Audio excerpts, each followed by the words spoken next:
बुजुर्ग और दिव्यांग व्यक्तियों के टीकाकरण के लिए उनके घरों के नजदीक कैंप लगवाकर उनका टीकाकरण किया जाएगा। सभी नागरिकों से अपील की जाती है कि उनके आसपास रहने वाले दिव्यांग व्यक्तियों को कोविड-19 के टीकाकरण के लिए नजदीकी कैंप तक ले जाने में उनकी मदद करें। अपना और अपने परिवार का टीकाकरण करवाएं। हम सुरक्षित, देश सुरक्षित। राष्ट्रीय स्वास्थ्य मिशन, स्वास्थ्य विभाग, हरियाणा द्वारा जनहित में जारी। नमस्कार, आकाशवाणी चंडीगढ़ से प्रादेशिक समाचारों के साथ मैं रत्तिका। पहले इस बुलेटिन के मुख्य समाचार। प्रधानमंत्री नरेंद्र मोदी ने कहा है कि कोविड-19 महामारी से सफलतापूर्वक उभरने के लिए टीकाकरण सबसे अच्छी उम्मीद है। केंद्रीय शिक्षा मंत्री रमेश पोखरियाल निशंक ने छात्रों के पढ़ने में दक्षता लाने के लिए की गई राष्ट्रीय पहल निपुण भारत की शुरुआत की।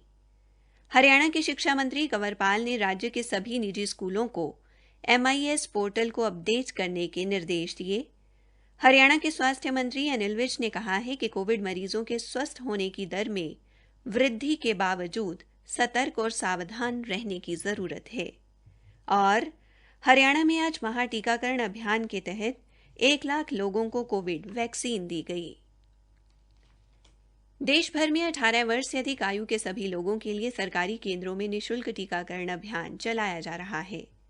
आपसे अपील है कि कोविड वैक्सीन का टीका जरूर लगवाएं और इन आसान उपायों का पालन करें। मास्क लगाएं, 2 गज की सुरक्षित दूरी बनाए रखें, बार-बार हाथ धोने और साफ सफाई का ध्यान रखें। कोविड संबंधी जानकारी और मार्गदर्शन के लिए राष्ट्रीय और राज्य स्तरीय हेल्पलाइन काम कर रही हैं। इनके नंबर हैं 011239 78046 तथा 1075। हरियाणा का हेल्पलाइन नंबर 8558 893911 है, जबकि चंडीगढ़ का नंबर 9779 558282 है। जानकारी लेने के लिए इन हेल्पलाइन नंबरों पर फोन करें। अब समाचार विस्तार से। प्रधानमंत्री नरेंद्र मोदी ने कहा है कि मानवता के लिए कोविड महामारी से सफलतापूर्वक उभरने के लिए टीकाकरण सबसे अच्छी उम्मीद है। कोविन वैश्विक सम्मेलन को संबोधित करते हुए श्री मोदी ने कहा कि भारत ने टीकाकरण रणनीति की योजना बनाते समय शुरू से ही पूरी तरह से डिजिटल दृष्टिकोण अपनाने का फैसला किया। उन्होंने कहा कि प्रौद्योगिकी कोविड-19 के खिलाफ लड़ाई का एक अटूट हिस्सा है और सॉफ्टवेयर सौभाग्य से एक ऐसा क्षेत्र है जिसमें संसाधनों की कोई कमी नहीं है। प्रधानमंत्री ने कहा कि भारत ने तकनीकी रूप से सक्षम होते ही कोविड की जांच और पहचान करने वाली अपनी ऐप को ओपन सोर्स बना दिया है। उन्होंने कहा कि कोविड-19 के खिलाफ लड़ाई में भारत अपने सभी अनुभव, विशेषज्ञता और संसाधनों को वैश्विक समुदाय के साथ साझा करने के लिए प्रतिबद्ध है।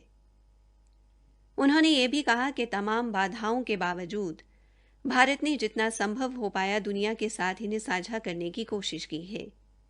श्री मोदी ने कहा कि भारतीय सभ्यता पूरी दुनिया को एक परिवार मानती है और कोविड-19 महामारी ने बहुत से लोगों को इस फलसफे की बुनियादी सच्चाई का एहसास कराया है। प्रधानमंत्री ने यह भी कहा कि 100 वर्षों में इस महामारी जैसी कोई महामारी नहीं आई। उन्होंने कहा कि अनुभव से पता चलता है कि कोई भी राष्ट्र चाहे जितना भी शक्तिशाली हो, इस तरह की चुनौती को अकेले रहकर हल नहीं कर सकता। केंद्रीय शिक्षा मंत्री रमेश पोखरियाल निशंक ने आज संख्यात्मक ज्ञान और समझ से पढ़ने में दक्षता के लिए राष्ट्रीय पहल निपुण भारत की वर्चुअल माध्यम से शुरुआत की। इस पहलकदमी का उद्देश्य बच्चों में पढ़ने, लिखने और अंकों बारे ज्ञान विकसित करना है। निपुण भारत का शुभारंभ करते हुए श्री निशंक ने कहा कि यह पहलकदमी नई शिक्षा नीति का मजबूत स्तंभ साबित होगी। उन्होंने कहा कि यह पहल प्राथमिक शिक्षा के दौरान बच्चों में सीखने और संख्यात्मक कौशल की समझ विकसित करने में मददगार होगी। शिक्षा मंत्री ने यह भी कहा कि इससे विद्यार्थी मूलभूत समस्याओं को संख्यात्मक कौशल की बेहतर समझ के साथ हल कर सकेंगे। निपुण भारत को एक अद्भुत पहल बताते हुए शिक्षा राज्य मंत्री संजय धोत्रे ने कहा कि यह पहल अगले 5 वर्षों में स्कूली शिक्षा का भविष्य बदल देगी। उन्होंने कहा कि यह पहल बच्चों में मजबूत बुनियाद रखेगी और भविष्य में उच्च शिक्षा हासिल करने में उनकी मदद करेगी। हरियाणा के परिवहन मंत्री मूलचंद शर्मा ने अधिकारियों को बल्लभगढ़ में लटके हुए बिजली के तारों को जल्द से जल्द दुरुस्त करने के निर्देश दिए हैं। इसके साथ ही उन्होंने रेनीवेल की बिजली आपूर्ति लाइनों में लीकेज रोककर जनता को स्वच्छ पेयजल की आपूर्ति सुनिश्चित करने के निर्देश दिए। श्री मूलचंद शर्मा आज बल्लभगढ़ में दक्षिण हरियाणा बिजली वितरण निगम व रेनीवेल योजना से जुड़े अधिकारियों के साथ बैठक की अध्यक्षता कर रहे थे। उन्होंने बिजली विभाग के अधिकारियों को यह भी निर्देश दिए कि उपभोक्ताओं द्वारा फोन से संपर्क करने पर उनसे बात की जाए और उनकी समस्याओं का समाधान किया जाए।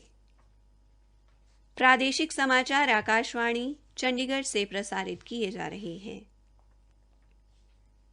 हरियाणा के शिक्षा मंत्री कंवरपाल ने राज्य के सभी निजी स्कूलों को अपने MIS पोर्टल को अपडेट करने के निर्देश दिए हैं। शिक्षा विभाग के एक प्रवक्ता ने आज चंडीगढ़ में बताया कि राज्य के निजी स्कूलों में गत वर्ष 29 लाख विद्यार्थी पढ़ रहे थे, लेकिन निजी स्कूलों ने अभी तक 17 लाख विद्यार्थियों की जानकारी ही MIS पोर्टल पर अपडेट की है। विभाग ने शेष 12 लाख विद्यार्थियों का डेटा पोर्टल पर न अपडेट किए जाने का कड़ा संज्ञान लिया है। उन्होंने बताया कि पोर्टल पर डेटा अपडेट करने का काम इन स्कूलों को ही करना है, क्योंकि विद्यार्थियों को इन स्कूलों के लॉगिन से ही पोर्टल पर अपडेट किया जा सकता है। इस संबंध में सभी जिला शिक्षा अधिकारी और जिला प्राथमिक शिक्षा अधिकारियों को निजी स्कूलों के साथ चर्चा करने के निर्देश दिए गए। हरियाणा स्कूल शिक्षा विभाग ने सुपर 100 कार्यक्रम के तहत बैच 2021-23 के लिए आज से विद्यार्थियों का ऑनलाइन पंजीकरण शुरू कर दिया है। यह पंजीकरण लिंक 10 जुलाई तक खुला रहेगा। शिक्षा विभाग के एक प्रवक्ता ने बताया कि जिन विद्यार्थियों ने राजकीय विद्यालयों से 10वीं कक्षा पास की है तथा इस समय राजकीय विद्यालयों में 11वीं कक्षा में विज्ञान संकाय पढ़ रहे हैं, ऐसे विद्यार्थी ही बैच 2021-23 के लिए पंजीकरण के पात्र होंगे।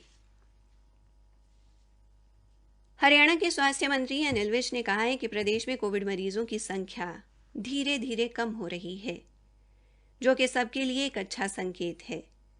उन्होंने कहा कि कर्मठ कोरोना योद्धाओं की मेहनत और कोविड उचित व्यवहार की पालना से मरीजों के ठीक होने की दर में वृद्धि हुई है।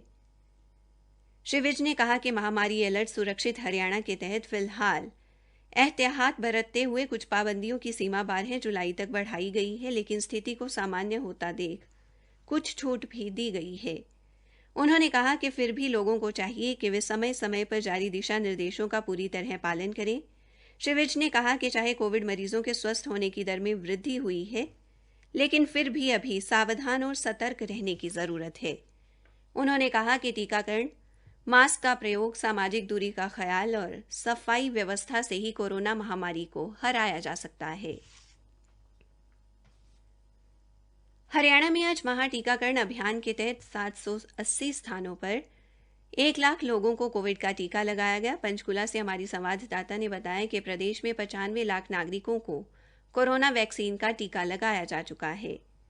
पलवल में भी आज डोनर्स क्लब ज्योतिपुंज, जिला रेड क्रॉस सोसाइटी व जिला स्वास्थ्य विभाग के संयुक्त तत्वावधान में बीके सीनियर सेकेंडरी स्कूल में 125 लोगों को कोरोना की वैक्सीन दी गई। फतेहाबाद में आज 5,396 लाभार्थियों को वैक्सीन दी गई।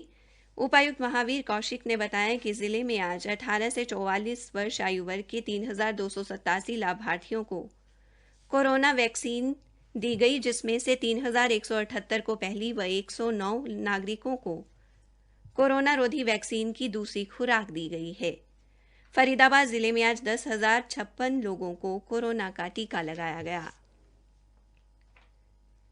करनाल में स्मार्ट सिटी परियोजना के तहत लगभग 157 करोड़ रुपए की लागत से ट्रैफिक सिग्नल और सिक्योरिटी कैमरे लगाए जा रहे हैं। करनाल के उपायुक्त निशांत कुमार यादव ने बताया कि integrated command and control centre परियोजना के तहत शहर की सुरक्षा व ट्रैफिक व्यवस्था को डिजिटल तकनीक से जोड़ा जा रहा है और इस ICC नियंत्रण केंद्र का 95% काम पूरा हो गया है। यह नियंत्रण केंद्र शहर के लिए तीसरी आंख की तरह न सिर्फ सब पर नजर रखेगा, बल्कि ट्रैफिक व्यवस्था में बदलाव लाने का काम भी करेगा। उन्होंने बताया कि शहर में चिन्हित किए गए 19 स्थानों पर CCTV कैमरे लगाए गए हैं। इसी के साथ प्रादेशिक समाचार समाप्त हुए।